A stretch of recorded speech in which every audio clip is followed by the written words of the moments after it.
हम लोग पढ़ रहे थे क्लास 9th का पहला chapter matter in our surrounding, जिसमें लास्ट लेक्चर में हम लोगों ने डिफ्यूजन के कंसेप्ट को समझा था।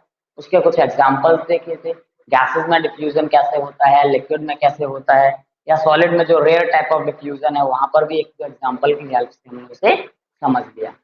आज हम लोग एक नए कंसेप्ट को यहाँ पे स्टार्ट करने वाले हैं and that is the change of states of matter.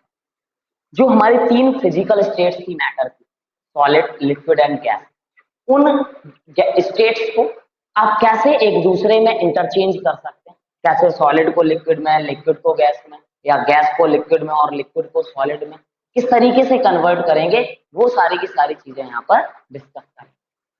देखिए, किसी भी सब्सटेंस की फिजिकल स्टेट को चेंज करने के लिए आपको क्या करना पड़ेगा, या तो उनके पार्टिकल के बीच में डिस्टेंस बढ़ाना पड़ेगा, डिस्टेंस बढ़ाना पड़ेगा या कम करना पड़ेगा, मतलब डिस्टेंस को चेंज करना पड़ता है। डिस्टेंस चेंज होगा तो फोर्स ऑफ अट्रैक्शन को भी चेंज करना पड़ेगा। भाई डिस्टेंस चेंज होगा तो फोर्स ऑफ अट्रैक्शन अपने आप चेंज, तो अगर फोर्स ऑफ अट्रैक्शन चेंज होगी तो काइनेटिक एनर्जी भी चेंज होगी। मतलब जो पार्टिकल्स का मोशन है उसमें भी क्या आएगा, चेंज आएगा। मतलब फिजिकल स्टेट को चेंज करने के दौरान पार्टिकल्स के बीच का स्पेस, उनके बीच में लगने वाले फोर्स ऑफ अट्रैक्शन, उन मॉलिक्यूल्स की काइनेटिक एनर्जी, रैंडम मोशन, ये सारी चीजें भी चेंज हो जाती हैं। हम लोग अगर बात करें तो ये सारी चीजें होंगी कैसे, ये चेंजेस आएंगे कैसे, तो ये चेंज हम लोग दो तरीके से ला सकते हैं। तो ये जो है ये कितने वे से हो सकते हैं, इन टू वेज। अब वो दो वेज कौन कौन से हैं, by changing temperature and by changing pressure। या तो हम लोग टेम्परेचर बढ़ा दें या टेम्परेचर घटा दें। बढ़ाने के लिए क्या करेंगे, हीटिंग करेंगे, घटाने के लिए कूलिंग करेंगे। ऐसे ही या तो प्रेशर को बढ़ा दें या प्रेशर को घटा दें। प्रेशर बढ़ता है तो बोलते हैं कंप्रेशन, और जब घटता है तो बोलते हैं एक्सपेंशन। तो एक्सपेंशन कर सकते हैं, कंप्रेशन कर सकते हैं, हीटिंग कर सकते हैं या कूलिंग कर सकते हैं। तो सबसे पहले हम लोग टेम्परेचर को चेंज करते हुए फिजिकल स्टेट्स ऑफ मैटर को चेंज करेंगे। तो सबसे पहले हम लोग यहाँ पे डिस्कस करेंगे effect of temperature. Effect of temperature किस पर, वेरियस फिजिकल स्टेट्स पर देख रहे हैं आप, है ना, कि सॉलिड या लिक्विड या गैस पर टेम्परेचर चेंज करने पर क्या इफेक्ट पड़ने वाला है। इसमें सबसे पहले आप कन्वर्जन देखेंगे, सॉलिड इनटू लिक्विड। सॉलिड को जब आप लिक्विड में कन्वर्ट करते हैं तो क्या होता है, या वो कन्वर्जन कैसे है, ठीक है। तो जब आप सॉलिड को लिक्विड में कन्वर्ट करते हैं तो सॉलिड का लिक्विड में कन्वर्ट होने का जो प्रोसेस होता है उस प्रोसेस को आप बोलते हो मेल्टिंग। उसे आप क्या बोलते हो, मेल्टिंग, या आप इसी को क्या बोल सकते हैं, फ्यूजन भी बोल सकते हैं। तो सॉलिड जब लिक्विड में कन्वर्ट होता है तो वो प्रोसेस क्या कहलाता है, मेल्टिंग कहलाता है या फ्यूजन कहलाता है। तो सिंपली डिफाइन कैसे करेंगे इसे, the process of conversion of solid state into liquid state, लेकिन कैसे, हीट करके, by heating is called melting। तो मेल्टिंग सिंपली क्या है, the process of conversion of solid state into liquid state. Solid state को लिक्विड स्टेट में convert करने का प्रोसेस, लेकिन कैसे, हीट करने से, वो क्या कहलाता है, मेल्टिंग कहलाता है या फ्यूजन कहलाता है। जब भी आप मेल्टिंग करते हैं या फ्यूजन करते हैं तो ये काम एक पर्टिकुलर टेम्परेचर पे होता है। एक पर्टिकुलर टेम्परेचर ऐसा होता है जिसपे पूरा का पूरा सॉलिड लिक्विड में कन्वर्ट हो जाता है। उस टेम्परेचर को आप बोलते हैं मेल्टिंग पॉइंट। मेल्टिंग वाला टेम्परेचर है तो मेल्टिंग टेम्परेचर या मेल्टिंग पॉइंट बोल सकते हैं। तो नेक्स्ट यहीं पे टर्म आप पढ़ने वाले हैं किसको, मेल्टिंग पॉइंट। तो मेल्टिंग पॉइंट क्या होगा, वो टेम्परेचर होगा जिस पर सॉलिड स्टेट लिक्विड स्टेट में कन्वर्ट होगी, लेकिन एटमॉस्फेरिक प्रेशर पे। एटमॉस्फेयर के द्वारा जो प्रेशर लग रहा है, जो नॉर्मल प्रेशर है, उसी की बात कर रहे हैं। तो इसे कैसे डिफाइन करेंगे? The temperature at which solid state converted into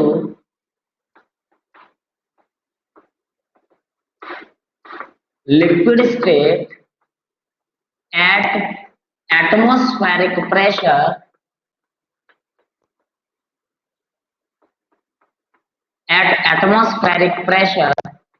is called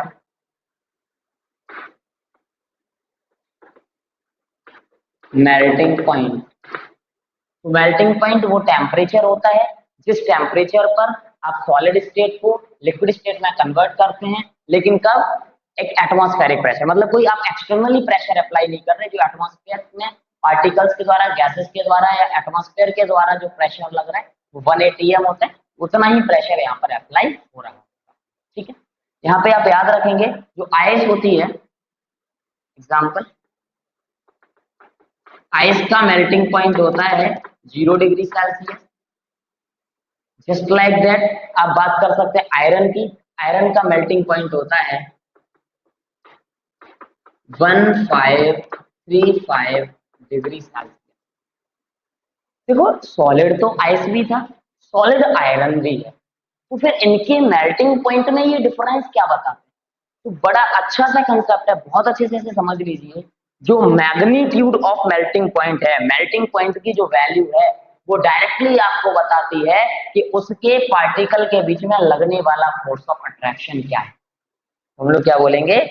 magnitude of, या ऐसे लिख देते हैं, melting point of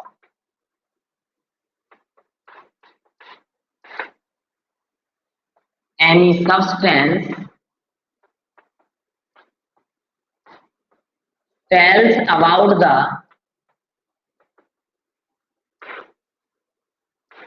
magnitude of force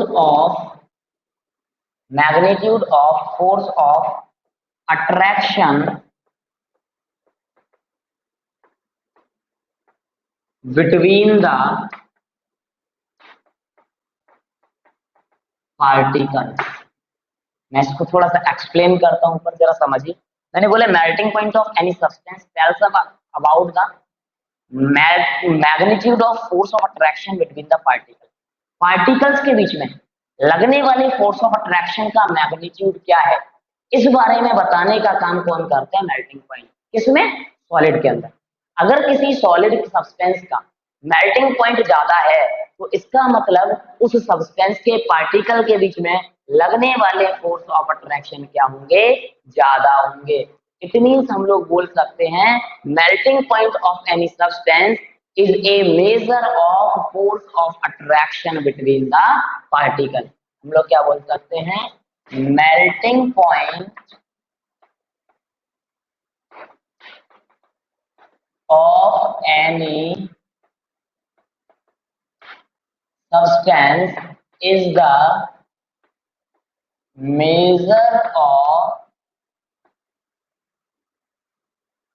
force of attraction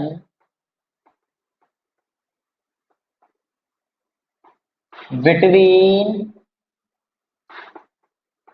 particle.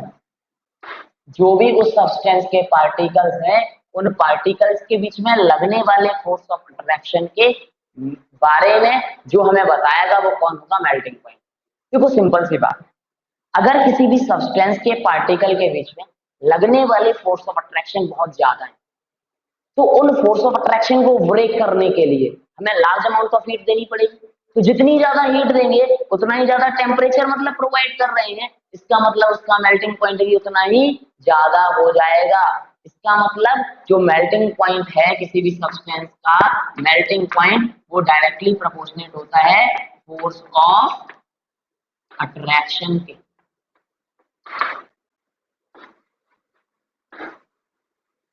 melting point is directly proportional to force of attraction। ठीक है, यहाँ तक कोई आपको परेशानी? अब एक बात आती है कि जब आप किसी भी सॉलिड सब्सटेंस को हीट करते हो तो वो लिक्विड में कन्वर्ट हो कैसे जाता है?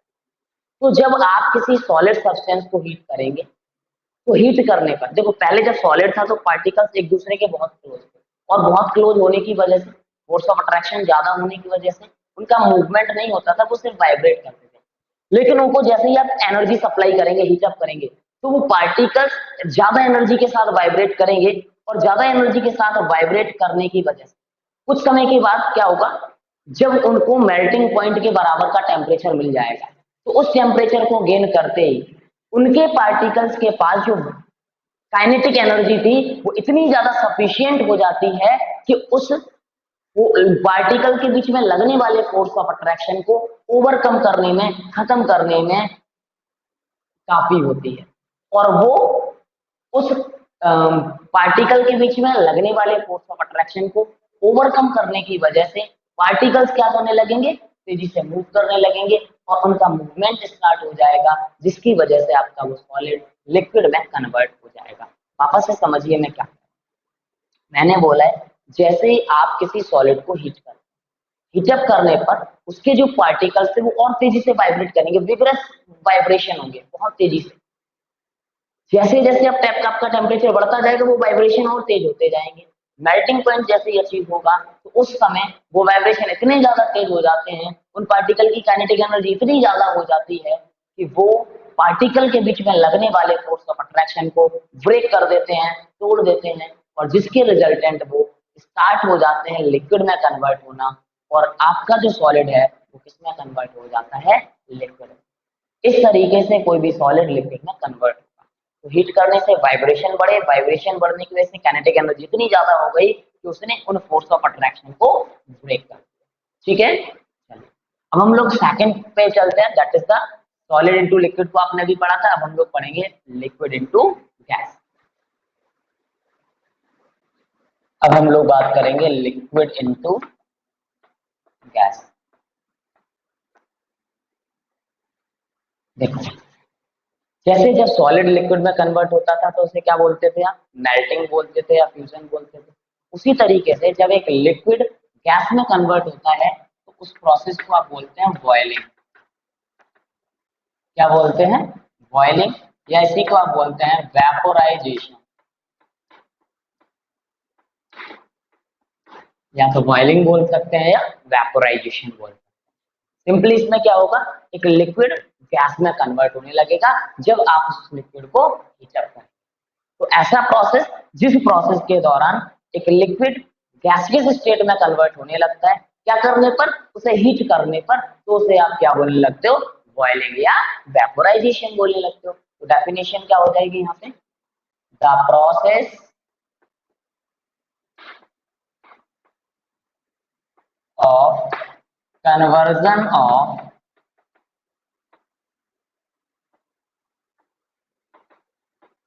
liquid state into vapor state। Vapour state को ही आप क्या बोलते हैं, गैसियस स्टेट भी बोलते हैं, या गैसियस को या वेपर भी बोल सकते हैं। एक छोटा सा डिफरेंस है, उसे समझ लीजिए। गैस आप उन्हें बोलते हैं जो नॉर्मल कंडीशन में, जैसे कार्बन डाइऑक्साइड हमेशा किस फॉर्म में मिलती है, कार्बन डाइऑक्साइड गैस की फॉर्म में, तो उसे गैस बोलेंगे। लेकिन अगर बात करें वाटर, क्या वाटर हमेशा गैस की फॉर्म में मिलता है, नहीं, वाटर किस फॉर्म में मिलता है, लिक्विड। तो उसे हीट करके आप गैसियस फॉर्म में ले जाते हैं, और ऐसे कोई भी सब्सटेंस जो हीट करने पर गैसियस फॉर्म में ले जाए जाते हैं, उनके लिए आप वेपर टर्म यूज कर सकते हैं। ठीक है, जैसे आयरन है, तो बहुत ज्यादा हीट का है, आयरन के गैसियस फॉर्म में चला जाए तो फिर उसे आयरन गैस नहीं बोलेंगे, उसे आप क्या बोलेंगे, आयरन वेपर बोलेंगे। ठीक है, चलिए, तो the process of conversion of liquid state into vapour state by heating is called boiling, is called boiling।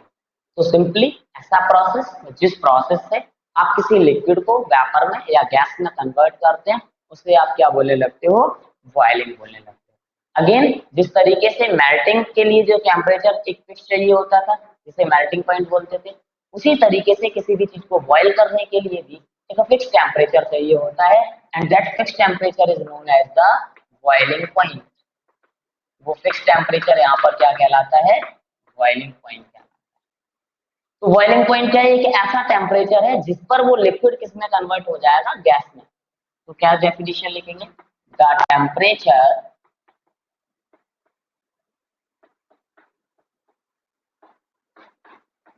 at which liquid state converted into gaseous state या वेपर स्टेट बोल सकते हैं ना, एट एटमॉस्फेरिक प्रेशर, प्रेशर में कोई चीज नहीं आएगा, जो एटमॉस्फेयर का है वही रहेगा, is called boiling point.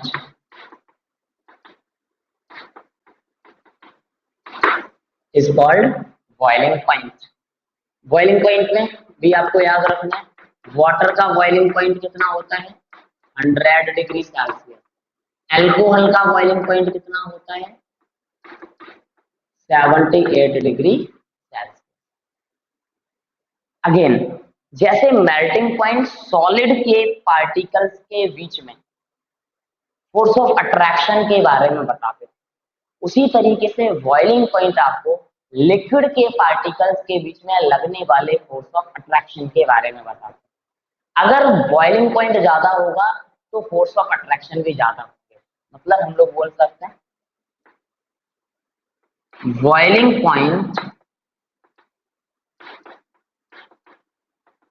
Of any liquid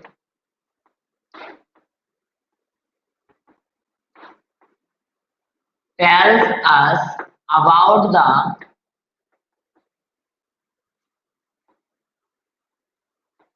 magnitude of, मतलब value of force of attraction between particles of liquid।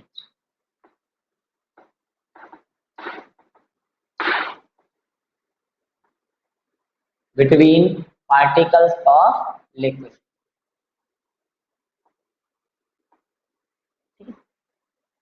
तो बॉइलिंग पॉइंट किसी भी लिक्विड का जो होता है वो हमें बताता है कि magnitude of force of attraction कितना है उन पार्टिकल, लिक्विड के पार्टिकल के बीच में। हम सिंपली बोल सकते हैं it is the measure of the force of attraction between the particle, liquid particle. तो बोल सकते हैं it is the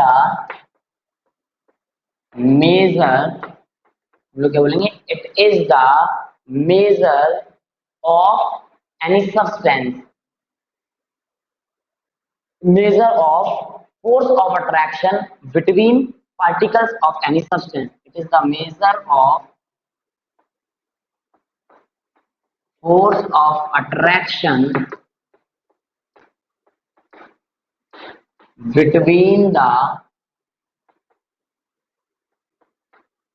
particles of liquid, किसी लिक्विड के पार्टिकल के बीच। इसका मतलब मैं बोल सकता हूं अगर किसी भी सब्सटेंस के या किसी लिक्विड में पार्टिकल के बीच में लगने वाले फोर्स ऑफ अट्रैक्शन ज्यादा है तो उसका बॉइलिंग पॉइंट भी क्या होगा, ज्यादा। तो ये डायरेक्टली डिपेंड कर रहा है किस पे, फोर्स ऑफ अट्रैक्शन पे, force of attraction between the particle. It means अगर किसी भी सब्सटेंस का बॉइलिंग पॉइंट ज्यादा है तो इसका मतलब उस लिक्विड को वेपर में कन्वर्ट करना डिफिकल्ट होगा। इसका मतलब उनके पार्टिकल के बीच में लगने वाले फोर्स ऑफ अट्रैक्शन कैसे होंगे, स्ट्रॉन्ग होंगे। फॉर एग्जांपल 78 और 100, किसका बॉइलिंग पॉइंट ज्यादा, वाटर का। तो वाटर के पार्टिकल के बीच में लगने वाले फोर्स ऑफ अट्रैक्शन अल्कोहल के कंपैरिजन में क्या होते हैं, ज्यादा होते हैं। ठीक है, थोड़ा सा आगे बढ़ते हैं। बिल्कुल उसी तरीके से जैसे हमने सॉलिड को लिक्विड में कन्वर्ट किया, तो अब जब लिक्विड को गैस में कन्वर्ट करते हैं तो आप क्या करते हैं, उसे हीटअप करते हैं। जब आप हीटअप करेंगे तो हीट करने से उस लिक्विड के पार्टिकल एनर्जी को एब्जॉर्ब करेंगे और उस एनर्जी को गेन करके वो पार्टिकल अपने बीच में लगने वाले फोर्स ऑफ अट्रैक्शन को ओवरकम करेंगे और ज्यादा तेजी से मूव करने लगेंगे और कन्वर्ट हो जाएंगे किसमें, लिक्विड स्टेट। मतलब जब आप किसी भी लिक्विड सब्सटेंस को हीट करते हैं तो उन लिक्विड सब्सटेंस को हीट करने पर वो लिक्विड के पार्टिकल्स हीट एनर्जी को एब्जॉर्ब करते हैं और रैंडमली या और तेजी से मूव करने लगते हैं और वहां पर वो काइनेटिक एनर्जी बॉइलिंग पॉइंट के अचीव होते ही इतनी सफिशिएंट हो जाती है कि वो लिक्विड गैस के पार्टिकल की तरह बिहेव करने लगते हैं, मतलब वो लिक्विड गैस में कन्वर्ट हो जाते हैं। अब हम लोग थर्ड टाइप पढ़ेंगे यहाँ पर, या थर्ड स्टेट चेंज पढ़ेंगे, that is gas to liquid. थोड़ा सा बैक आएंगे, अभी हम लिक्विड टू गैस गए थे, अब गैस टू लिक्विड आएंगे। थर्ड है हमारा गैस इनटू लिक्विड। देखो भाई, जब आप किसी गैस को लिक्विड में कन्वर्ट करते हैं, देखो अब तक जब आप सॉलिड से लिक्विड या लिक्विड में गैस जाते थे तो चीजों को हीटअप करते थे, टेम्परेचर बढ़ाना होता है। अब जब आप बैक साइड में आएंगे तो टेम्परेचर को कम करना पड़ेगा, मतलब आपको क्या करनी पड़ेगी, कूलिंग करनी पड़ेगी। तो यहाँ पे अब हम क्या करेंगे भाई, कूलिंग। और इस प्रोसेस को आप क्या बोलते हैं, कंडेंसेशन। तो सिंपली इस प्रोसेस में क्या होगा, जो भी आपके पास गैसियस सब्सटेंस है वो गैसियस सब्सटेंस कन्वर्ट होने लगेगा लिक्विड सब्सटेंस। कैसे, उसको कूल करने से। तो कैसे डिफाइन करेंगे, the process of conversion of gaseous state या vapour state into liquid state by cooling is known as condensation, is known as condensation। ऐसा प्रोसेस जिस प्रोसेस से किसी गैसियस सब्सटेंस को आप लिक्विड सब्सटेंस में कन्वर्ट कर दें कूल करने से, उस प्रोसेस को आप क्या बोल सकते हो, कंडेंसेशन बोल सकते हो। अगर बेसिकली देखें तो ये बॉइलिंग का जस्ट क्या है, रिवर्स है। It is just reverse of boiling. Boiling में लिक्विड वेपर में कन्वर्ट होता था, यहाँ पर वेपर लिक्विड में कन्वर्ट होता है। होगा क्या, जब आप उस वेपर को या किसी भी गैस को कूल करेंगे तो कूल करने पर जब वो सफिशिएंटली कूल हो जाएगा तो उसके पार्टिकल का मूवमेंट कम होने लगेगा।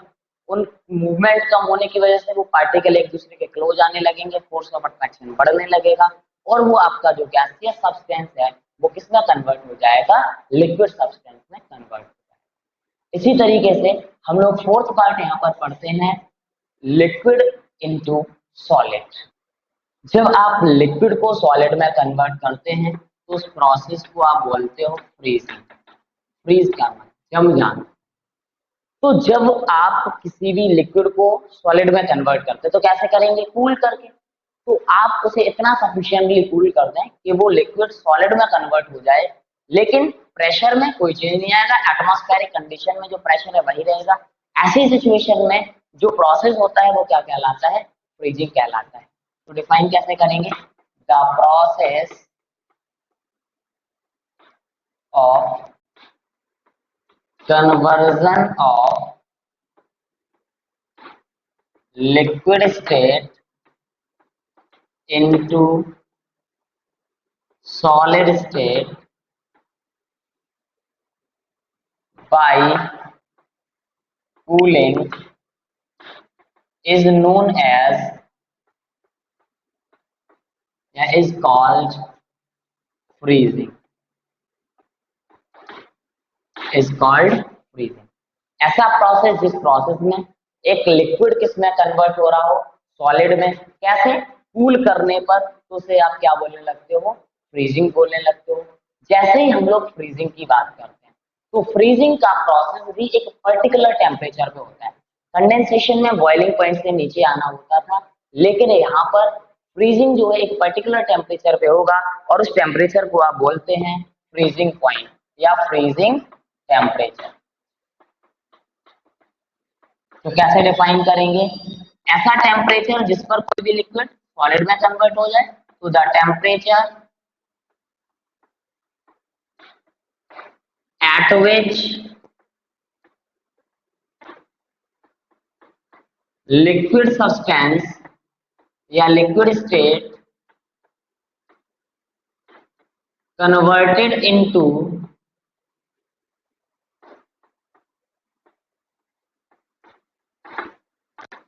solid substance at atmospheric pressure, again pressure में हमने कोई चेंज नहीं किया, is called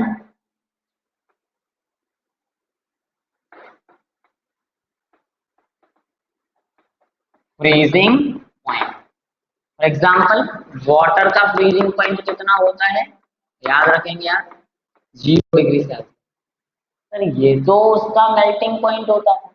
एक्चुअलिटी में जो किसी भी सब्सटेंस का मेल्टिंग पॉइंट होता है सॉलिड का, वही उस लिक्विड का फ्रीजिंग पॉइंट होता है। याद रखना, जिस टेम्परेचर पर कोई सॉलिड मेल्ट करेगा उसी टेम्परेचर पर कोई भी लिक्विड फ्रीज करेगा। ठीक है, तो मैंने बोला है ये ऐसा टेम्परेचर जिस पर लिक्विड सब्सटेंस कन्वर्ट होकर के सॉलिड में कन्वर्ट हो जाए, तो उस टेम्परेचर को आप क्या बोलते हैं, फ्रीजिंग पॉइंट बोलते हैं। देखिए फ्रीजिंग के दौरान भी क्या होगा, जब आप लिक्विड को बहुत ज्यादा कूल करेंगे और इतना ज्यादा वो कूल हो जाए, मतलब फ्रीजिंग पॉइंट अचीव हो जाए, तो उस सिचुएशन में उसके पार्टिकल्स की जो पोजीशन है वो फिक्स होने लगती है, मूवमेंट लगभग स्टॉप हो जाता है, फोर्स ऑफ अट्रैक्शन बहुत स्ट्रांग हो जाते हैं, जिसकी वजह से वो लिक्विड सॉलिड स्टेट में कन्वर्ट हो जाता है। देखिए बिकॉज इस प्रोसेस के दौरान जो गैसियस स्टेट है वो, सॉरी लिक्विड स्टेट है वो सॉलिड स्टेट में कन्वर्ट हो रही है, तो सॉलिड के बनने का प्रोसेस है, तो इसीलिए इस प्रोसेस को आप सॉलिडिफिकेशन भी बोल देते हैं। तो ये हम लोगों ने टेम्परेचर को चेंज करके 4 तरीके के प्रोसेस को समझा कि कैसे हम लोग सॉलिड को लिक्विड में, लिक्विड को गैस में, गैस को लिक्विड में या लिक्विड को सॉलिड में कन्वर्ट कर सकते हैं। एक चीज और याद रखेंगे, ये भी जस्ट जो आपका मेल्टिंग था उसका जस्ट उल्टा है, तो हम लोग लिख सकते हैं it is just reverse of the melt.